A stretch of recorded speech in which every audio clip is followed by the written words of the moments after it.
Hi friends, నా channel first time చూస్తున్నట్టయితే subscribe చేయండి, లైక్ చేయండి, కామెంట్ చేయండి, షేర్ చేయండి. ఈరోజు వచ్చి తెలంగాణ స్టైల్లో గోంగూర పచ్చడి చూసేద్దాం. ప్యాన్ పెట్టుకొని పల్లీలు వేసుకోవాలండి. పల్లీలు బాగా ఫ్రై చేసుకోవాలి. కొంచెం పల్లీలు వేసుకుంటే టేస్ట్ బాగుంటుందండి. ఇది మన తెలంగాణ వాళ్ళు చేసే పచ్చడి. తెలంగాణ వాళ్ళు ఎంత టేస్టీగా చేస్తారండి. తెలంగాణ పచ్చళ్ళు చాలా బాగుంటాయండి. ఎవరైనా చూసి నేర్చుకోవచ్చు ఎలా ఉంటాయి టేస్ట్. ఒకసారి చూసి చేయండి.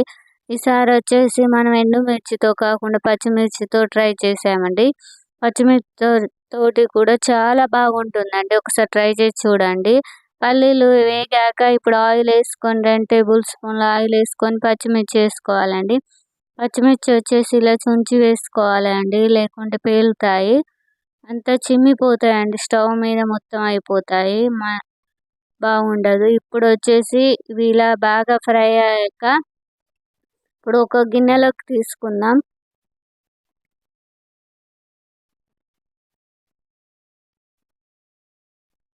గిన్నెలోకి తీసుకున్నాక మనకు రోలు లేదండి. రోలు ఉంటే రోట్లో నూరుకుంటే చాలా బాగా టేస్ట్ వస్తుంది.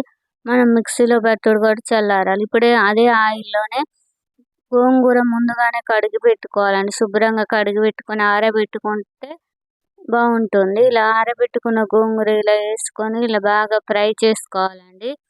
ఇప్పుడు 2 చిన్న సైజు ఉల్లిపాయలను కట్ చేసుకోవాలి. ఇలా కట్ చేసుకొని వీటిలోనే వేసుకోవాలి. వేసుకొని బాగా మగ్గనివ్వాలి. ఉల్లిపాయలు చూస్తే మంచిగా ఫ్రై కావాలండి. ఫ్రై అయితే టేస్ట్ చాలా బాగుంటుందండి.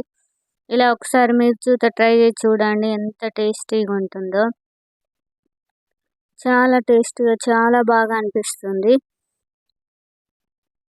ఇప్పుడు వచ్చేసి ఇలా బాగా ఫ్రై అయిన తర్వాత స్టవ్ ఆఫ్ చేసుకొని చల్లారాక మిక్సీ గిన్నెలో వేసుకోవాలండి. పచ్చిమిర్చి పల్లీలు ముందుగా వేంపి పెట్టుకున్నాము కాబట్టి అవి చల్లారాయి. మిక్సీ గిన్నెలో వేసుకొని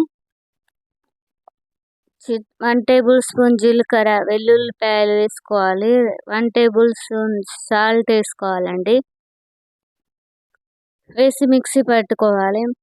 మిక్సీ పట్టుకుంటే ఇలా అయింది. పచ్చిమిర్చి పల్లీలు ఇలా అయిపోయాయి. ఇప్పుడు ఇవి వేసుకోవాలి. గోంగూర వేసుకొని మిక్సీ పట్టాలి. మళ్ళీ ఇవి చూత చల్లారాయి. పావుగంట ఆగితే అన్నీ చల్లగా అయిపోయాయి.